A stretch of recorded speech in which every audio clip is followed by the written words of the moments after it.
第29章，重要的日子。3月时间眨眼便是匆匆过去大半，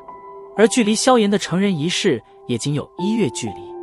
整洁的小屋中，萧炎双眼愣愣地望着木盆中的青色水液，这已经是最后的筑基灵液了。斗之气越到后面几段，越是难以修炼。自从上次突破到第7段之后，萧炎体内的斗之气已经沉寂接近2个月了。2月中，不管他如何修炼，那种突破的感觉却始终未能出现。